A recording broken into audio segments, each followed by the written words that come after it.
A few minutes before 7:30, the Duke, arrayed for dinner, passed leisurely up the High. The arresting feature of his costume was a mulberry-colored coat with brass buttons. This, to anyone versed in Oxford lore, betokened him a member of the junta. It is awful to think that a casual stranger might have mistaken him for a footman. It does not do to think of such things. The tradesmen at the doors of their shops bowed low as he passed, rubbing their hands and smiling, hoping inwardly that they took no liberty in sharing the cool, rosy air of the evening with his grace. They noted that he wore in his shirt front a black pearl and a pink, daring but becoming. They opined. The rooms of the junta were over a stationer's shop, next door but one to the midder.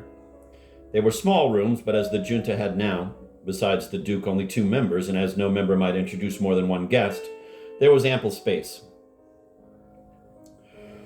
The Duke had been elected in his second term. At that time, there were 4 members, but these were all leaving Oxford at the end of the summer term, and there seemed to be, in the ranks of the Bullingdon and the Loder, no one quite eligible for the junta, that holy of holies. Thus it was that the Duke inaugurated in solitude his second year of membership. From time to time he proposed and seconded a few candidates after sounding them as to whether they were willing to join. But always when election evening, the last Tuesday of term, drew near, he began to have his doubts about these fellows.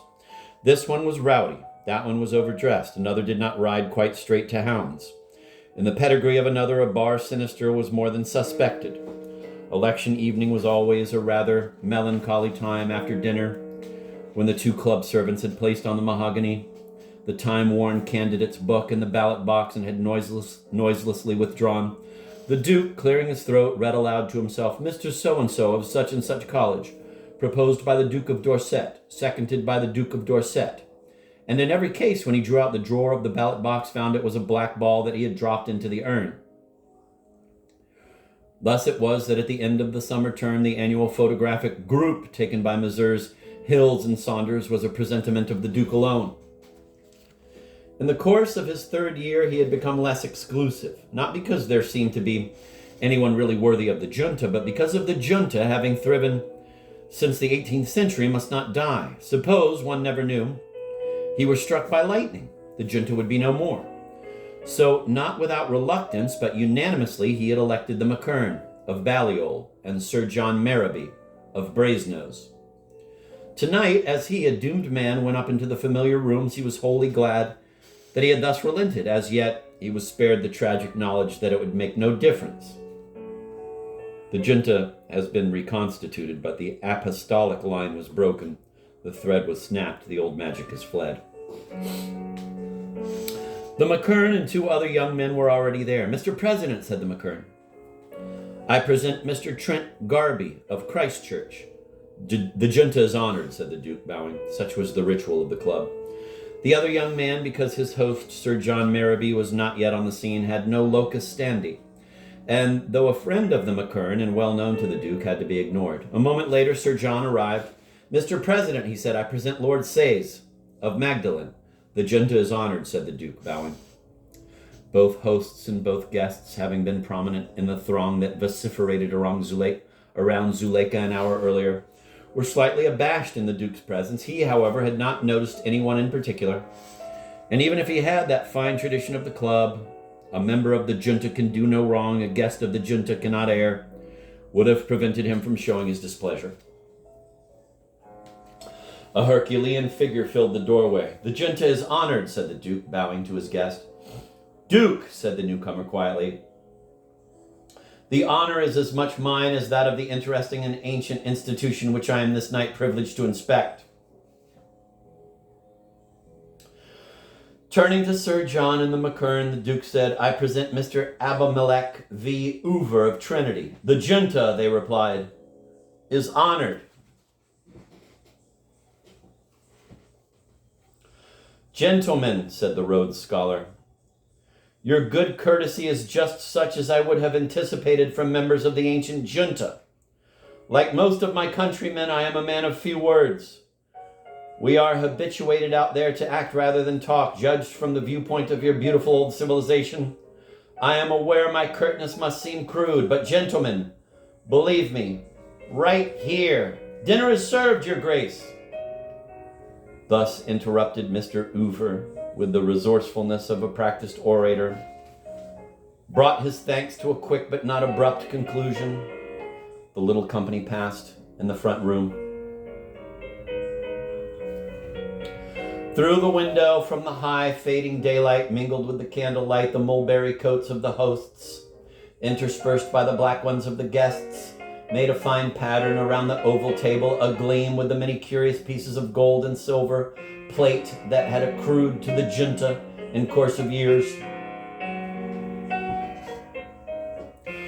The president showed much deference to his guest. He seemed to listen with close attention to the humorous anecdote with which, in the American fashion, Mr. Hoover inaugurated dinner.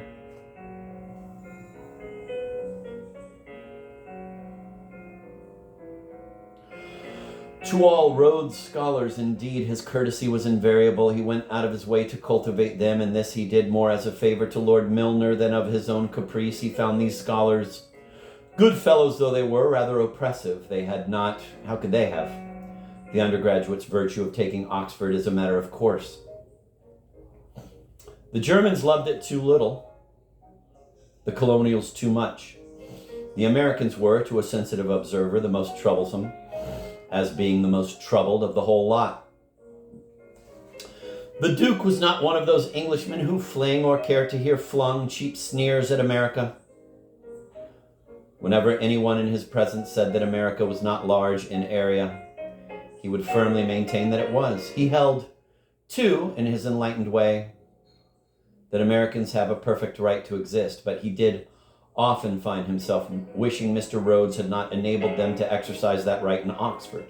They were so awfully afraid of having their strenuous native characters undermined by their delight in the place.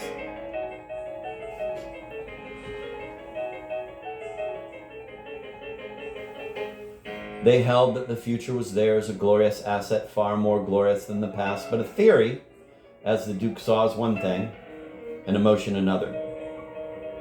It is so much easier to covet what one hasn't than to revel in what one has. Also, it is so much easier to be enthusiastic about what exists than about what doesn't.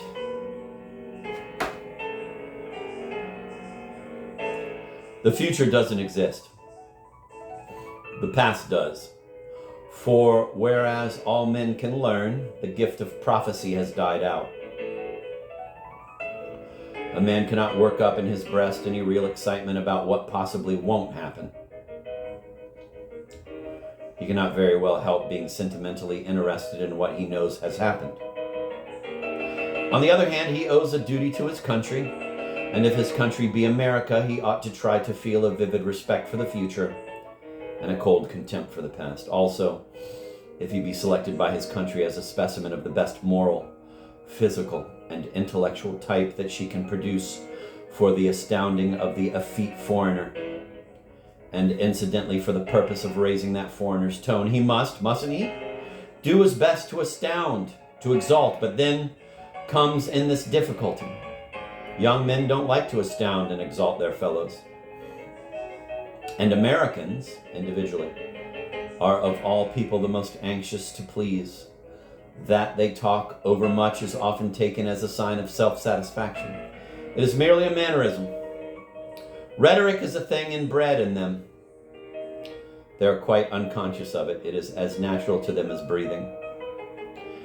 And while they talk on, they really do believe that they are a quick, business-like people by whom things are, quote, put through, end of quote, with an almost brutal abruptness. This notion of theirs is rather confusing to the patient English auditor.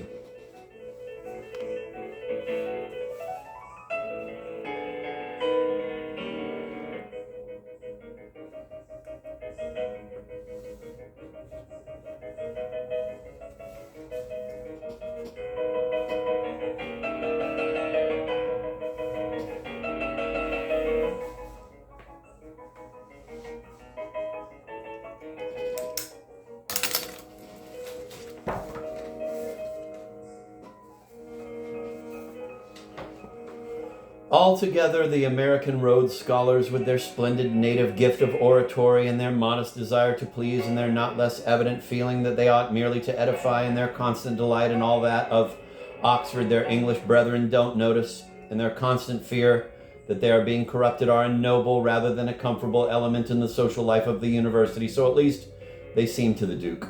And tonight, but that he had invited Uver to dine with him, he could have been dining with Zuleika. And this was his last dinner on earth. Such thoughts made him the less able to take pleasure in his guest. Perfect, however, the amenity of his manner. This was the more commendable because Uver's aura was even more disturbing than that of the average Rhodes Scholar. Tonight, besides the usual conflicts in this young man's bosom, raged a special one between his desire to behave well and his jealousy of the man who had today been Miss Dobson's escort. In theory, he denied the Duke's right to that honor. In sentiment, he admitted it. Another conflict, you see, and another. He longed to orate about the woman who had his heart, yet she was the one topic that must be shirked.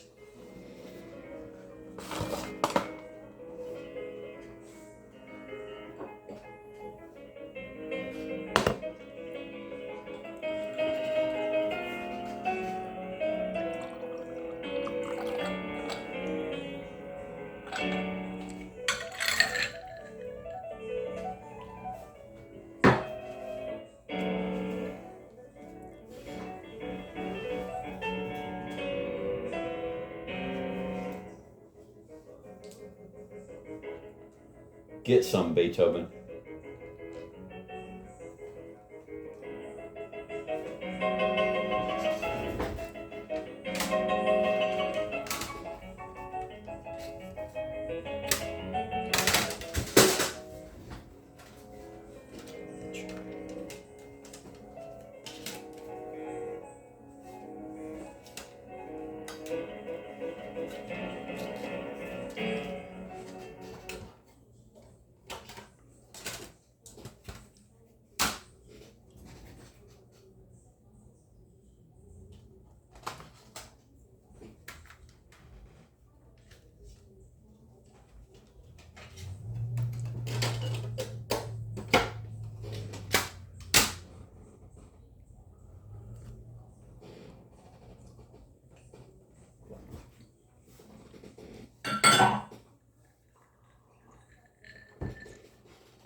The McKern and Mr. Trent Garby, Sir John Marraby and Lord Sayes, they too, though they were no orators, would fain have unpacked their hearts in words about Zuleika. They spoke of this and that, automatically, none listening to another, each man listening wide-eyed to his own heart solo on the Zuleika theme, and drinking rather more champagne than was good for him. Maybe these youths sowed in themselves on this night the seeds of lifelong intemperance. We cannot tell. They did not live long enough for us to know. While the sixth dined, a seventh, invisible to them, leaned moodily against the mantelpiece watching them. He was not of their time. His long brown hair was knotted in a black riband behind. He wore a pale, brocaded coat and lace ruffles, silken stockings, a sword. Privy to their doom, he watched them. He was loath that his junta must die, yes, his. Could the diners have seen him, they would have known him by his resemblance to the mezzotint portrait that hung on the wall above him. They would have risen to their feet in presence of Humphrey Greddon, founder and first president of the club.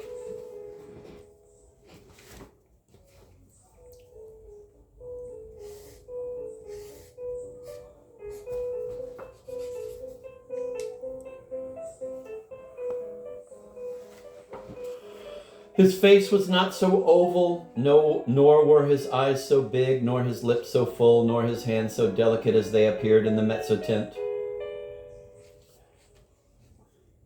Yet, baiting the conventions of 18th century portraiture, the likeness was a good one. Humphrey Greddon was not less well-knit and graceful than the painter had made him. And hard though the lines of the face were, there was about him a certain air of high romance that could not be explained away by the fact that he was of a period not our own. You could understand the great love that Nellie O'Mara had borne him. Under the mezzotint hung Hoppner's miniature of that lovely and ill-starred girl with her soft dark eyes and her curls all astray from beneath her little blue turban. And the Duke was telling Mr. Oover her story, how she had left her home for Humphrey Greddon when she was about 16, and he an undergraduate at Christ Church, and had lived for him in a cottage at Littlemore, whither he would ride most days to be with her, and how he tired of her, broke his oath that he would marry her, thereby broke her heart, and how she drowned herself in a mill pond, and how Greddon was killed in Venice 2 years later, dueling on the Riva Schiavoni with a senator whose daughter he had seduced.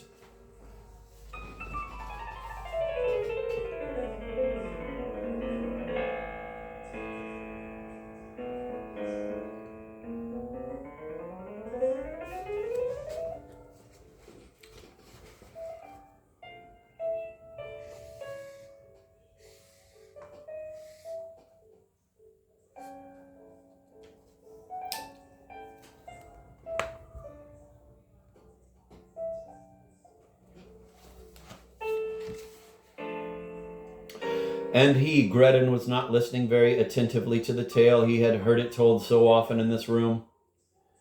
And he did not understand the sentiments of the modern world. Nellie had been a monstrous pretty creature. He had adored her and had done with her. It was right that she should always be toasted after dinner by the junta, as in the days when first he loved her. Here's to Nellie O'Mara, the fairest witch that ever was or will be. He would have resented the omission of that toast, but he was sick of the pitying, melting looks that were always cast towards her miniature. Nellie had been beautiful, but by God, she was always a dunce and a simpleton. How could he have spent his life with her? She was a fool, by God, not to marry that fool Trailby of Merton, whom he took to see her.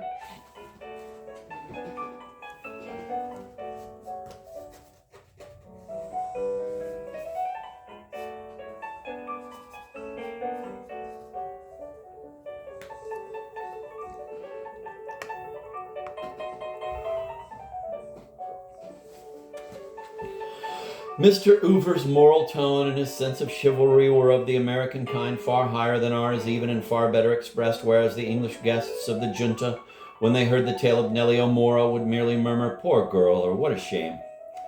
Mr. Oover said, in a tone of quiet authority that compelled Greddon's ear, "Duke, I hope I am not incognizant of the laws that govern the relations of guest and host, but, Duke, I aver deliberately that the founder of this fine old club, at which you are so splendidly entertaining me tonight, was an unmitigated scoundrel. I say he was not a white man." At the word scoundrel, Humphrey Greddon had sprung forward, drawing his sword, and loudly, in a voice audible to himself alone, challenged the American to make good his words. Then, as this gentleman took no notice, with one clean straight thrust, Greddon ran him through the heart, shouting, "Die, you damned psalm singer and traducer, and so die all rebels against King George." As Edward VII was at this time on the throne, it must have been to George III that Mr. Greddon was referring. Withdrawing the blade, he wiped it daintily on his cambric handkerchief. There was no blood. Mr. Oover, with unpunctured shirt front, was repeating, "I say he was not a white man." And Greddon remembered himself, remembered he was only a ghost, impalpable, impotent, of no account. "But I shall meet you in hell tomorrow," he hissed in Uver's face. And there he was wrong. It is quite certain that Uver went to heaven.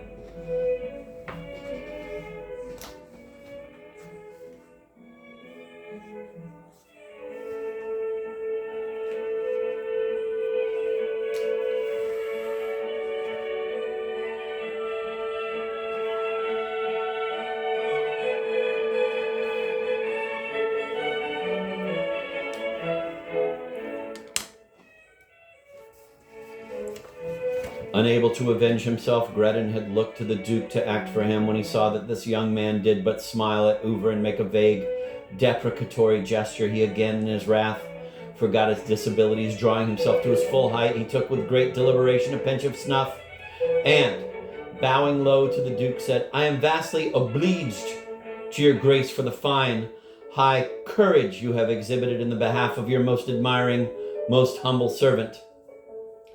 Then, having brushed away a speck of snuff from his jabot, he turned on his heel, and only in the doorway where one of the club servants, carrying a decanter in each hand, walked straight through him, did he realize that he had not spoilt the Duke's evening.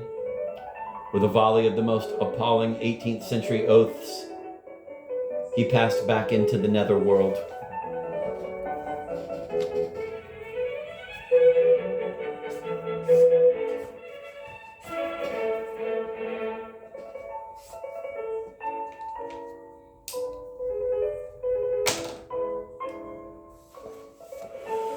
To the Duke,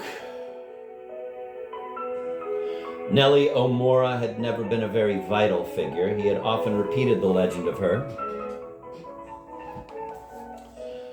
But having never known what love was, he could not imagine her rapture or her anguish. Himself the quarry of all Mayfair's wise virgins, he had always, so far as he thought of the matter at all, suspected that Nellie's death was due to thwarted ambition. But tonight, while he told Uver about her, he could see into her soul. Nor did he pity her. She had loved, she had known the one thing worth living for and dying for. She, as she went down to the mill pond, had felt just that ecstasy of self-sacrifice which he himself had felt today and would feel tomorrow. And for a while too, for a full year, she had known the joy of being loved, had been for Gredin the fairest witch that ever was or will be. He could not agree with Uver's long disquisition on her sufferings, and glancing at her well-remembered miniature, he wondered just what it was in her that had captivated Gredin. He was in that blessed state when a man cannot believe the earth has been trodden by any really beautiful or desirable lady save the lady of his own heart.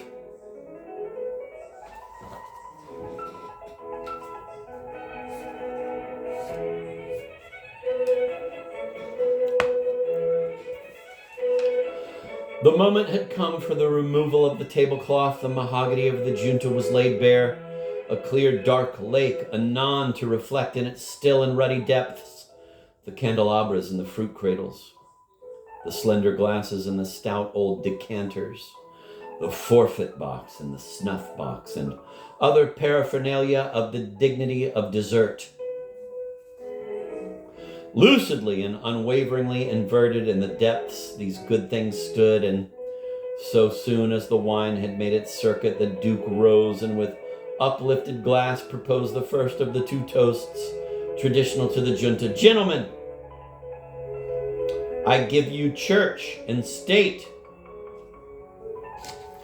The toast having been honored by all and by none with a richer reverence than by Uver, despite his passionate mental reservation in favor of Pittsburgh, Anabaptism, and the Republican ideal, the snuff box was handed round and fruit was eaten.